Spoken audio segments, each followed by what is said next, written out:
Good afternoon, and thank you for participating in today's webinar, CRM Health Check, Unlocking Salesforce Performance. A little about Forvis Mazars.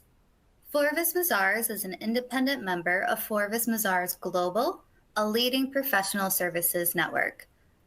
Ranked among the largest public accounting firms in the U.S., our dedicated team members are dedicated to providing an unmatched client experience through the delivery of assurance, tax, and consulting services for clients in all 50 states and internationally.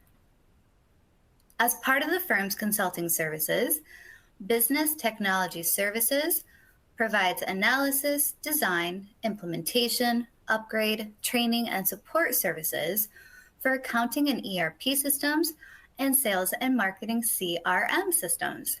Our end-to-end solutions can help clients achieve their digital transformation goals.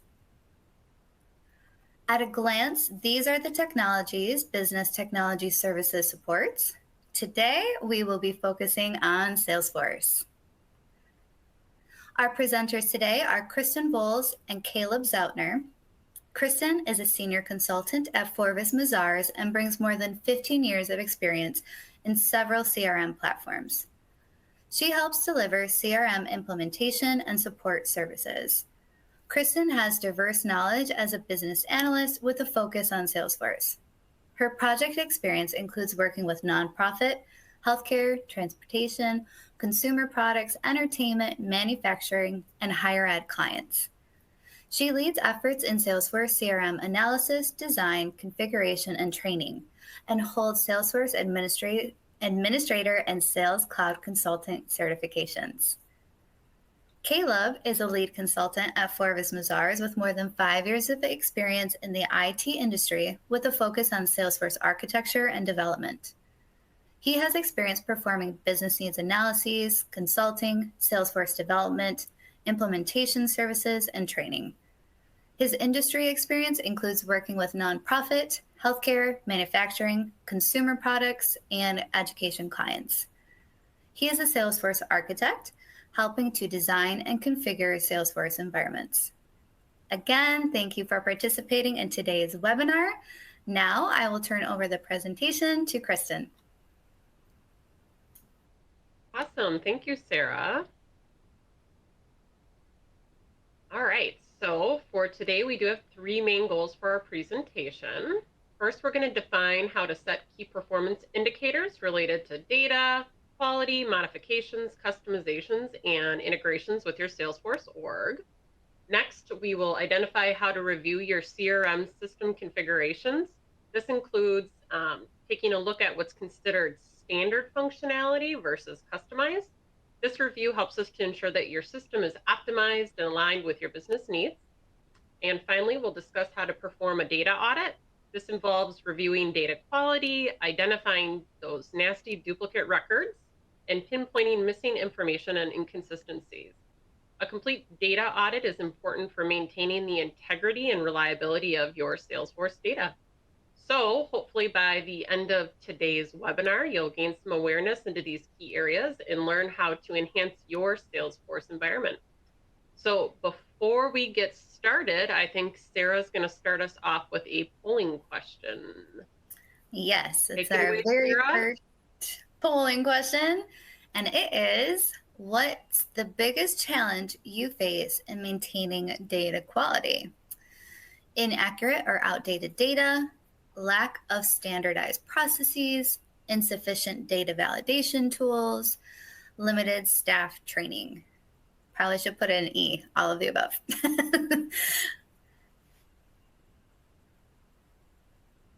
Oh man, that's hard. I think for me, I would go with outdated data just because I'm more marketing focused these days, and man, I can't segment with outdated data. I think we see a lot of limited staff, so not identifying a person who's responsible for it. I don't know if Caleb would agree or not, but I feel like we see a lot of that. And technical debt, just like a lot of things that need to be updated. Ooh, technical debt. That's like a buzzword right now. Yes. All right. Results are in. Let's see. Oh, lack of standardized process. Inaccurate, outdated data. Very interesting. Limited staff. Okay. Good. All right. Well, it looks like we have a lot of inaccurate and outdated data and lack of process. Okay. So we'll kind of jump into those topics here in a minute, but before we jump into anything specific, let's talk about what a system health check actually is and what it involves.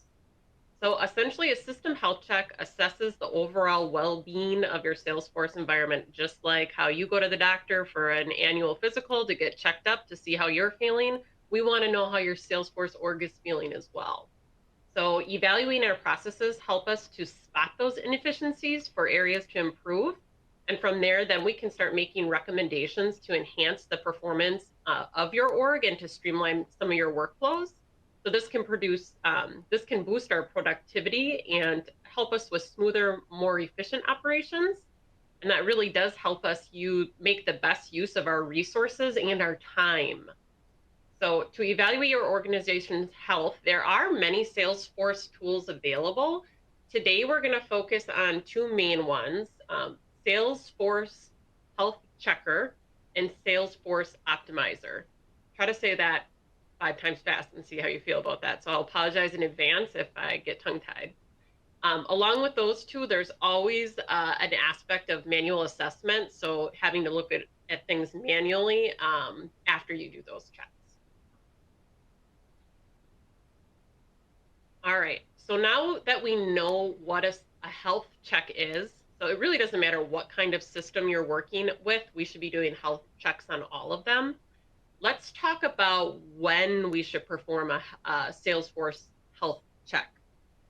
So a few signs that it might be a good time to complete a health check are as follows. Indicator 1, declining user adoption rates. Oh no, our users, if you notice fewer users actually using Salesforce, it could mean that there's a functionality issue or a usability issue. So for instance, if sales reps are going back to using spreadsheets instead of Salesforce, it might mean that it's time for a system review. Indicator 2, business progress not meeting expectations. So when business outcomes don't align with your goals and despite using Salesforce, it could mean that your org isn't optimized. So for instance, if your sales cycle is actually taking longer or your lead conversion rates are lower than industry standards, it might be time to review your Salesforce setup.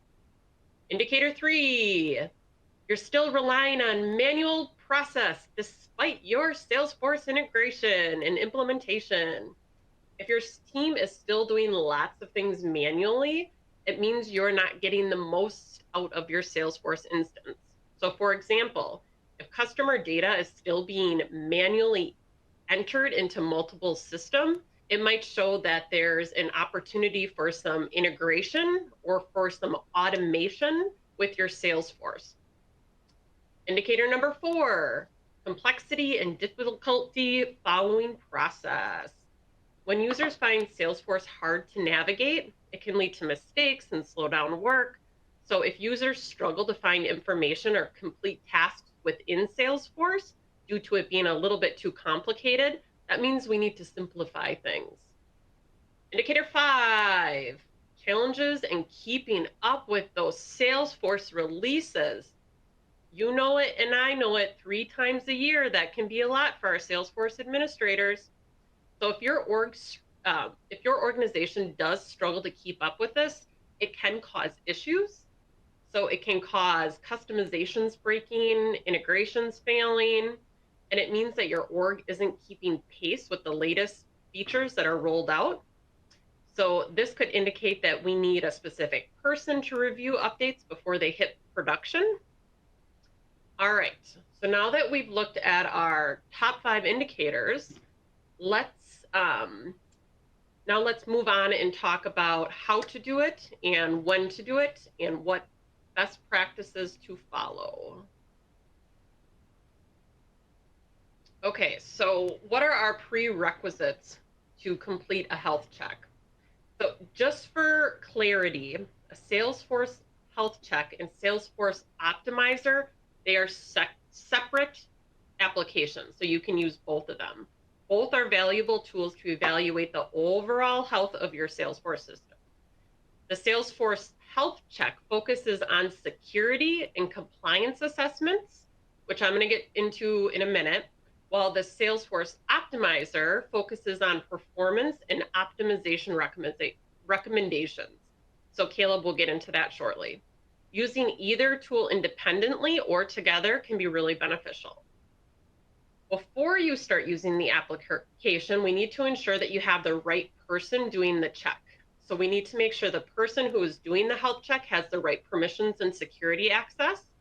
They should also understand the Salesforce tools and features that your organization actually uses. And we also want to involve our stakeholders because it's really important to get their insight into issues and concerns that are valuable and to help you prioritize what areas need attention first moving forward. So now let's talk about the specific prerequisites for a Salesforce health check and the Optimizer health check. For the Salesforce health check, you need an administrator access. You need to be able to modify security settings. And you need a good understanding of your Salesforce security setup. So that means your roles, your profiles, your sharing settings, your permission sets. And best practice is also to, you must also have the ability to correctly interpret the results of those health checks. So your health results, right? For the Optimizer, you'll need the custom application permission to run it. And you need to make sure that you have your Salesforce org ID ready, as it is required in certain areas. So Caleb will get more into that in a minute, but so certain requirements are required for you to even be able to perform these checks. All right, so now I'm going to move forward and focus on the Salesforce health check for the next portion of the presentation. All right, so what is the Salesforce health check? The Salesforce health check is the out-of-the-box tool that's designed to help you examine your Salesforce environment. So for most of you, this is already going to exist in setup, and I will show you how to access it in just a minute. But its main purpose is to identify areas for improvement to ensure your system operations run smoothly and securely. So this tool gives you a rating, so it gives you a score to identify the overall health of your org. So this allows you to identify weaknesses and to monitor your security settings against Salesforce standard or custom baseline. So we'll get into that in a minute too. We'll show you what they recommend versus what your settings are actually at.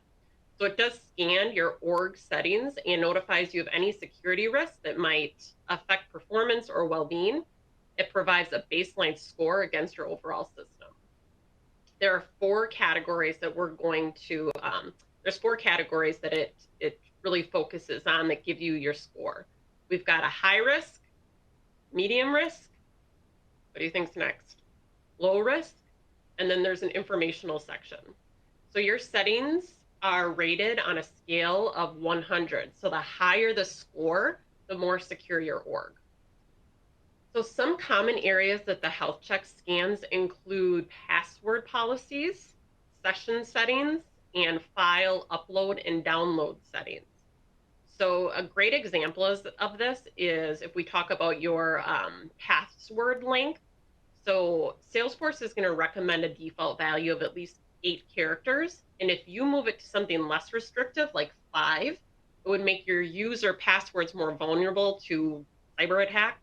And in this case, your overall score is going to go down and it's going to decrease. And your password minimum length setting should be listed as a risk. So again, we'll take a look at that in just a minute. Okay, so now let's take a minute to demo the functionality. All right, I'm going to share my screen here.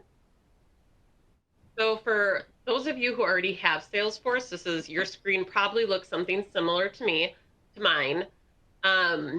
So what we want to do to perform our health check is we're going to go to Setup. And we are going to search for health check. So many of you probably, again, already have this system in place. This is an included feature with most editions, so it is included in Professional, Enterprise, Performance, Unlimited, and Developer issues. The only instances it's not available in are Essentials and Starter. So if you do not see it, that would be why. All right, so let's take a minute to talk about the baseline settings. So right here, this is our Salesforce standard baseline. If you click on this button here, you can see the baseline controls. So the baseline settings in Salesforce Health Check are determined by Salesforce recommended security best practices. These are categorized into 4 risk levels. We already talked about this a minute ago, but these are our high risk settings. So these settings have the most significant impact on your org security. If it's not configured correctly, they can pose serious threat.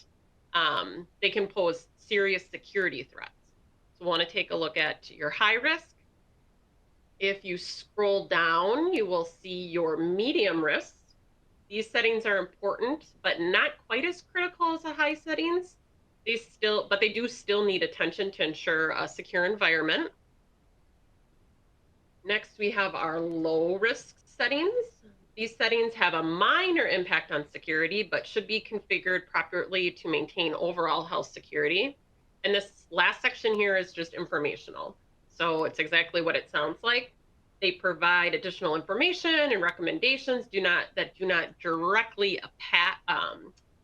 impact your security score. So let's take a look at the top. And we see our security score is very poor. That's not good, a 54%. So in Salesforce, many of these categories, we already talked about the different categories they're in, high, medium, or low. But the next thing we'll want to look at is how they are grouped. So we have different groups that our securities are grouped in. So another thing we want to take a look at is, again, our baseline security. Baseline settings are, again, factored into your score calculation. Even if you don't use certain functionality, this could negatively impact your overall score. That could negatively impact your overall score. If this functionality isn't relevant to you or your org, it does not need to be a concern. So you can technically export the baseline settings, adjust them, and re-import them. So for example, many of the settings that you're going to see on the top high-risk categories could be related to Visualforce pages, and that might not be relevant to you if you do not use them. So they're going to come in as critical even though you're not using that functionality. All right, so let's take a look and review our settings. So first, let's talk about our password policies. So our password policies are critical for several reasons. They're going to enhance security. So we want to have strong, hard-to-guess passwords to protect our user accounts from unauthorized access and security breaches. They're going to ensure compliance. This is a big one for all of our compliance officers. They help your organization comply with industry regulations for data protection, maintaining trust, and avoiding legal issues, and user responsibility. So this helps enforce, these policies help encourage users to take responsibility for their actions and for their account security. So that's our password policies. Let's look at our session settings. So session settings are for virtual management of our security and for the efficiency of your org. This helps us control our access. So what you can do when you're actually logging in and where you can log in from. So now let's take a minute and review how we're going to actually update these areas. So Salesforce makes it pretty easy to update if you're noticing that your settings are, or that your score is very low. So what I'm going to do here is I'm going to look at our password policies, and I can see that we've got some warnings here. We've got some in our medium risk. So if I click on our edit action, the right-hand side, it'll take me right to our password policies. So as we look over the settings, we can see here just by using common sense that these probably are not the best settings. So our first setting here is our user passwords expire in a year. A better practice would be around 30 days or maybe less. We want to enforce our password history. How many passwords do we want to remember?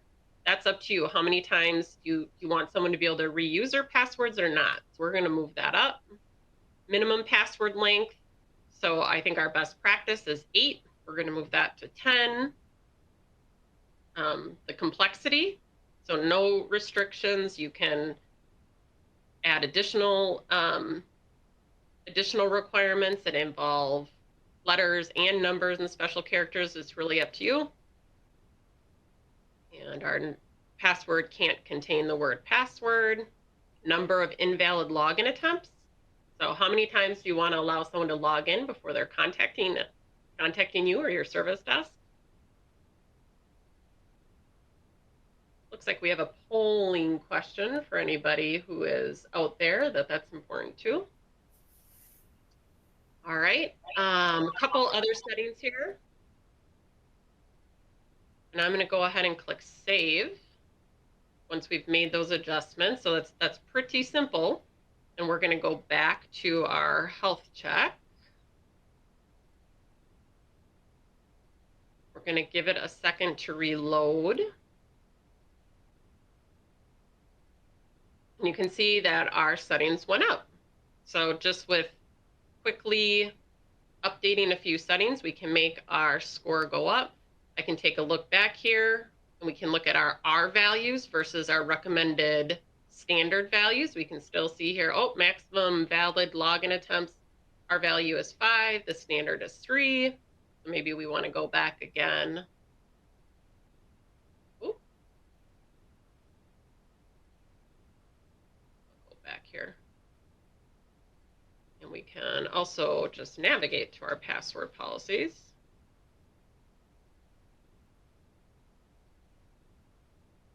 I think we set, we'll move that down to 3. Save it. And we can go back to our health check and wait for our new score to reload. We can see it slowly increasing. So now we'll notice that our password settings are no longer an issue, and we could move on to our session settings next. So we'll just take a quick look at those. A couple different indicators in here, a couple different things that we can update, reinforce login after using, after login as users. That's just for admins, but that's always good. So we'll just update a couple of things here. Go back up here.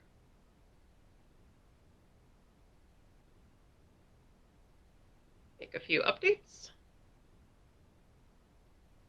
And if we go back to our health check, we'll slowly see that score inching up.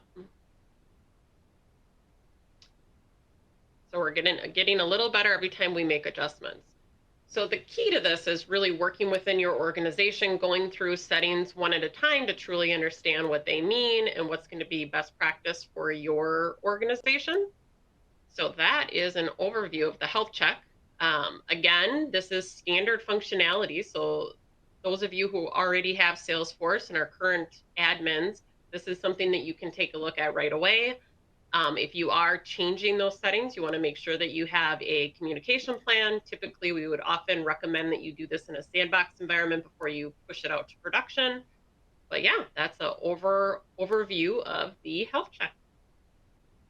All right, so now that I've demonstrated the Salesforce health check, Caleb is going to take a minute to tell you more about the optimizer. Cool. All right, thanks, Kristen. Mhm. All right. So looking at the optimizer next, Kristen already did a great job of kind of explaining the differences between the two. But just as a reminder, the health check was primarily focused on security. So when we're looking at the optimizer now, we're going to be looking at more of kind of an overall view of your org and what Salesforce is kind of giving as recommendations for things to improve kind of like the performance, the efficiency, and feature adoption within your org. So it's going to do a pretty comprehensive analysis over a lot of metrics in your org, including storage, fields, custom code, layouts, reports, dashboards, etc. It'll give you a lot of information on all of these. So you can kind of see in the screenshot here, it's giving you kind of a glimpse of what the optimizer looks like when you run it. But as you get into each of the items, it's going to provide you with even more information. And it's going to give you information about like governor limits. So if you're hitting limits in certain areas, feature adoption. So it's going to also help you out with Salesforce release updates when they're coming out, kind of give you recommendations on which ones to look at. And if you're still working with anything in Classic, there are items in here that are going to be helping you focus on certain things to make that transition if you are still doing anything in Salesforce Classic. So I think the best way to show this, I'm just going to hop right in to a demo on the optimizer so we can kind of see what it looks like, where it is. So I'll get my screen shared. There we go. All right. So again, within Salesforce, just like with the health check, the way that we're going to get to the optimizer is within the setup. And the requirements for this are pretty similar. So you're going to need to have admin permissions. And it's available in all of the additions, just like health check is, except for some of those basic ones like starter. But once you're in setup, it's really simple to get to. The quickest way is to just start typing optimizer in the quick find. A lot of times it's the quickest way to find pretty much anything in setup. And there's a few steps here, but it's pretty quick to get through. So if this is the first time that you're looking at the optimizer in Salesforce, you'll see over here on the right, right now it says access allowed, and if I hover, it says revoke. You only need to do this one time, but you just need to simply click. It's going to show enable access. So you'll turn it on. That's all you have to do. The only other option that you have here is if you want to run this on a schedule. So you can say if you want to run it monthly or just run it manually whenever you choose to. And then from there, there's a button to simply open it. So it's pretty quick, not a whole lot to set up in here. So we'll go ahead and open this up. And then in this demo org, I've already opened a few, but if this is the first time you're looking at it, it's going to look more like that. So to get back to the screen, you can always just click org metrics. But this is going to give you a pretty big list of a lot of items to look at.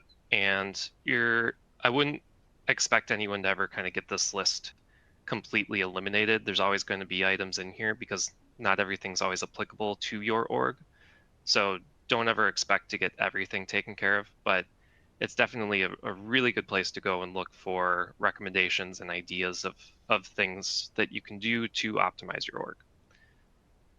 So everything in here is going to be different based on your org. So I'll take a look at a couple of these, but again, yours is going to be specific to your configuration.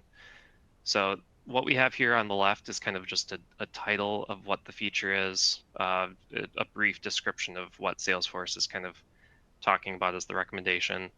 They are grouped into types, so you can see kind of org security. So even though the health check is very specific with security, the optimizer will still include some items in here. The only difference is that the optimizer's simply just a big list of items. You're not going to get any kind of score with it. And then the estimated effort. This is really nice. Salesforce will give you kind of a guess on how long it thinks it's going to take to do some of this configuration work. So you can kind of pick and choose based on how much time you think you have. If you have just a few minutes and you want to try to tackle something, you can go for something that's really short. When you have a little bit more time, you can grab one of these that might take a few hours. And then finally, the status on the right is going to give you kind of the level of importance that Salesforce is labeling these items with. So This is a demo org, so even right out of the box, really no customization has been made in this org. Already there's items in here. So again, going back to, you're really never going to get this completely empty, but we can kind of get an idea of what some of these are. So the status on the top one here is immediate action required. So obviously you'd probably want to start with these. And then we have action required. And then it does have a lot down here where that says no action required. It's still just items that you can look at if you want to, but really Salesforce is saying that nothing important, there's nothing that you need to address in these, but there's still items that you may want to just be aware of. So we'll take a look at this top one just because it is the immediate action required one. And as an example, you can see now it's going to give you the results of it. So here's a little bit more of a description on what it is. So for this one for example, it's saying you have one object with the default external access level set to public read-write. This one might not make sense to everyone, especially if you don't have any sort of, it really pertains to people that have like portals or a digital experience site set up. So if you don't have anything like an external site connected to your org, you probably don't need to worry about this. And then over here on the right, recommendation gives kind of even more detail on what Salesforce is recommending you do for this. And if you'd like to learn even more, they even include some help articles down here that you can click on to read about it a bit more. The screen's going to look a little different based on which item you pick in here. So this one, for example, has a data list, and it's showing you exactly which object it's referring to within this description. So this one, for example, is saying product. The last section on this page that's helpful is there's actually a link called View and Setup, and this is going to take you directly to the area in Setup where you would need to make this change. So again, just refreshing what this item was, you have one object with default external access set to public read-write, and we can see it's on the product. So we'll take a look at that in Setup. The area that this would be relevant in is in the sharing settings. So this is where you control what the default level of access is for all of your objects in Salesforce. You can see, for the most part, all these objects are in alphabetical order, but they put some of the common ones up here at the top. So we can see product is right here. And this is the only one in here under this column, default external access, that has it set to public read-write. So everything else is set to private or controlled by parent. Even if you don't have any external websites set up that are connected to your Salesforce org, or any digital experience or community sites is what they used to be called. Even if you don't have any of those and this isn't really relevant to you, I would still recommend you come out here. For this one in particular, you would just have to click Edit, come back down, find Product again, and simply set it to private.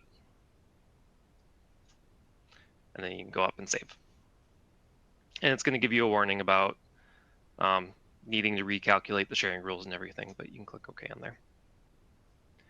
So then that's going to run, and then coming back over to this tab, this item should now go away after a while. But I'll take a quick look at a few other ones in here, just because I think some of these are pretty helpful. I won't go into as much detail, but this one, for example, pending release updates.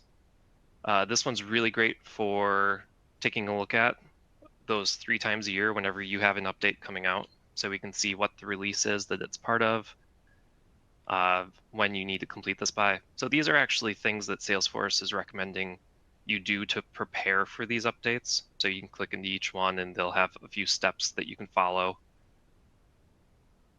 Hard-coded URLs. This is one where you can use the type as an example. This one's custom code. So if we come back over to this full list and sort by type, it's actually kind of helpful to look at all of these in one big group, because these are items that you may want to get a developer to help out with. So hard-coded URLs is something that you would need to get into custom code to fix. And we'll take a look at one more for an example. So this one's pretty good too, because it's talking about unused reports. So these are reports that are kind of just making a mess of your list of reports. this one, for example, Salesforce does come with a lot of reports out of the box. So that's kind of what these are all showing, is just the ones that Salesforce automatically creates for you. But after a while, if they've never been used, they've never been viewed, you can come back out into here and take a look at these and go through, and you can really just clean them up and delete them. And it makes it a lot easier to find the more relevant reports. So, but yeah, again, these are all different. So each one's kind of a different scenario, but that is pretty much an overview of the optimizer. And then the other area that we wanted to cover is Salesforce duplicate rules and matching rules.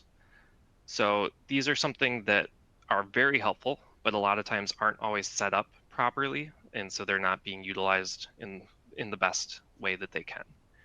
So with matching rules and duplicate rules, the way that they work together, you need to have both of these created, but a matching rule is going to be kind of how you are determining whether or not multiple records are duplicates, how they match. And then the duplicate rules are really saying, what are you going to do with those duplicates once they're detected? And a good analogy that we kind of found online was that matching rules you can kind of think of as like a recipe without a chef. So they're kind of the rules behind it, but without a chef, you're not going to get anything with it. It's simply just a recipe. And then the duplicate rule is kind of the chef using it, so you're going to actually get a result from it. So you really need both of these together in order to get the benefit from them. So again, I'm just going to jump right back into this org, because I think the best way to see this is to see it in action. So let me get this shared. So for duplicates and matching rules, we'll take a look at how they look on the user end first. So for contacts, for example, if we're looking in here, we can see right up here at the top, we've already got 2 contacts with the same name. So if we click into one of these, you'll get a message at the top, as well as kind of a more persistent message right here that's not going to go away. So you can close out of this one, but this one's going to stay. You can control how these show up, which one shows up, but based on the object in the page. But it's basically just showing you that if you click view duplicates here, you can then see kind of some more detail on what those duplicate records are. So before we do anything with these records, I want to hop into setup and take a look at how these are set up on the back end. So again, like most things in here, you can go up to the quick find and just start typing. We're looking for duplicate rules. And we're going to start with the matching rules. So out of the box in Salesforce, it does come with 3 by default, and they're called the standard account matching rule, standard contact, and standard lead. If you click into one of these, it's not going to give you very much information on it. You can click more info, and it'll give you more information on exactly how this rule is calculated. But since it's the standard one, it doesn't really show it right here. To kind of get an idea of how these are set up, though, if we go back to matching rules, I have 2 custom ones in here that we can take a look at. So we'll click on the account name. So we can see it's got matching criteria in here now, since this was a custom matching rule that we set up. And then to kind of see how to create them, we can come back and click new rule. Click which object you want to base this on. So we'll start on the account. Click next. And then we have a lot more options here. So you can give it the name. And then down here is where you're going to be deciding how you're determining if it's a match. So for example, we could say if the account name is a match, and then in this next column, we can determine if it's an exact match or a fuzzy match. What that's going to say is it close or is it exact? So maybe like if a few letters are off, or if it includes the name of the city after the name of the company. You can choose how exact you want that to be, though. So we'll leave it on exact for right now. And then you can use any of the fields or most of the fields on the account. to determine these matching rules. So we'll just base it off the address, even though that's kind of what the standard one is set up as. But we can say billing city, billing state, and billing zip. And then we'll leave them all as exact.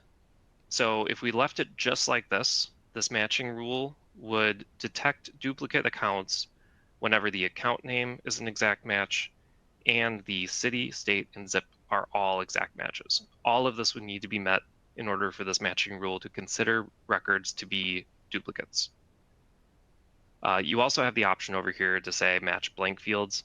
What this is saying is if you have an account name and say you didn't fill in a city and it was blank on 2 records, they both have blank cities, it would consider that a match.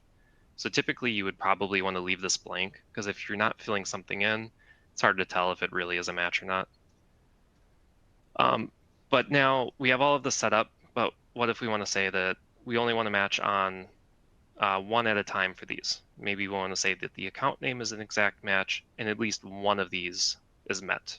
Then that would be considered a duplicate. That's where this filter logic comes in. So if we click this, you'll just have to type in here kind of exactly how you want this set up. But if you wanted to include any of the other items, you can come down and just type in 2 or 3 or 4. So now that would be saying the account name is a match and one of these is a match. I'm going to cancel out of this just because we already have a couple duplicate rules set up or matching rules set up. But that's the first step. So you want to create the matching rule, and then once it's created, you will want to come back into it and make sure it's active. So it has to be active in order for you to use it. But once it's set up, then the next step is you can come over to your duplicate rules. They'll look pretty similar. We've got the 3 standard ones down here that come out of the box. Gives a brief description, what the object is that it's on, and then over here it's telling you which matching rule it's using. So you can only assign one matching rule to it, but these standard ones do have 2, you'll see, and that's just because contacts and leads work really closely together. So by having both of these matching rules in here, you're saying when you create a new lead, it's also going to check for contacts that are a duplicate. Or when you create a new contact, it's going to check for contacts and leads. So it's going to kind of go across those 2 objects, and that's just because those objects are so similar. So again, I'm going to go up into one of these custom duplicate rules that we have set up so that we can see more detail. And if we click on edit on here, we can see there's a little bit more information to fill in on these, but you give it a name, record level security, so you can tell it to only count records that the user logged in as has access to, or you can bypass sharing rules and check for all records. This isn't going to give the user access to records that they aren't supposed to have access to, but Salesforce is still on the back end going to count them as duplicates. And then you have some options to say when you're creating the record, do you want to even allow the person to create the record if it's a duplicate? You can allow or block. And then alert is what determines if they get that message. So like this, for example. And then report, I'll show you in just a minute. If you have this checked, it's going to also include those duplicates in a report. And then you compare it. You'll typically always want to compare it with the same object. But for example, with the contacts, you can go across. So accounts with accounts. And then this is where you select the matching rule. So either that custom one that I have set up or the standard one that comes out of the box. And finally, at the bottom, you can exclude certain records from this completely. Say there's a certain account that's always going to show up as a duplicate and you don't want it to be counted, you can put in criteria to exclude that from this rule. All right, so once you have that set up, again, make sure it's active by going and clicking, and there's a button to activate. And the last thing that I want to show with this is the report that you can set up. So from the user side, once they're set up and active, these duplicates only get created or detected when you create or update the records. So once you set up the duplicate rule, it's not going to go back and look at old records that you have in there and create duplicates out of them. It's only going to go for future records. So that's a really key thing to keep in mind when you're setting these up. That's why it's really important to set these up right away when you get your org created. But once you have it in place and there are some duplicates detected like this, you can come out to reports, and I already have a report set up for this, for example, called duplicate contacts. And this is another great way to take a look at your duplicates and see an overview of how many you have and which ones they are. So here we can see Andy Young is showing up. And for example, he's showing up in 2 different duplicate record sets, and that's because we have over here 2 duplicate rules set up for the contact object. So since he was considered a duplicate by both of these rules, it's kind of putting him in here twice. But once this report is set up, you can kind of get a glimpse of how this is. And since he's in here twice, that's kind of one example of why you may only want to set up 1 duplicate rule per object. Otherwise, this can get kind of confusing. And then finally, from the user side, when you're in these duplicates, the way to fix them is if you click View Duplicates, and here, let me change. You can select which ones you want to merge together. So this is a great tool that Salesforce has to quickly clean up the duplicates. You can select up to 3 at a time. So if you check them, click Next. And then this one's not going to show a lot of information because both of these records are exact matches. But what you can do with this is actually select which fields you want to choose. When they're different, they'll have little radio buttons next to them. So you can select which fields and then click Next and then Merge. And now if we come back to contacts, we'll see there's only 1 Andy Young in here. So I know that was really quick, but it's kind of an overview of the front end and the back end of matching rules and duplicate rules. All right. But just making sure we have some time to summarize kind of everything that we've been looking at today.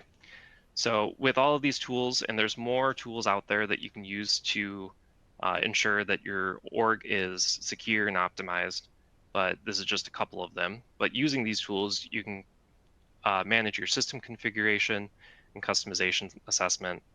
So you can use them to review your org setup and customizations, make sure you're aligning with best practices and business requirements. You can use them for your security settings evaluation. So using these tools, you can assess your org security settings, kind of get a glimpse of how all of the security is set up and see if there's any areas that you need to address. You can look at your data quality management. So duplicate rules and matching rules are a great way to make sure that you have good data quality. Some of the optimization items in there and the health check items may also address some of the data quality issues that are in there. Performance and scalability. This works with analyzing the performance of your org and making sure it scales to business growth. So monitoring your performance, your scalability. Some of this is making sure that you're aligning with release updates. And then automation and workflow review. Some of this is just making sure that you follow best practices with when you're creating new automations, making sure that they're not conflicting with each other, and making sure that they're up to date with any new releases that come out. And yeah, I think that's a good summary of kind of some of the items in here that you can use to make sure your org's up to date. Awesome. Thank you, Caleb. Thank you, Kristen. So many good, helpful tips and takeaways for our Salesforce users and admins in this webinar. So really appreciate the live demos. And for our audience, we are on polling question 4. And it is, would you like to talk with us and learn more about Salesforce? So this was a wonderful, college level 100, 200 course. Obviously, we can help you go up to those grad level courses. So please submit any last minute questions you have. I think we got all of them answered today. And then please, by all means, check out the related content and resources linked here in the On24 platform. They will also be available in the archive email, so stay tuned for that. So you will get a recording of this in case there's anything you want to share internally with your team. And yeah, thank you again for your time today.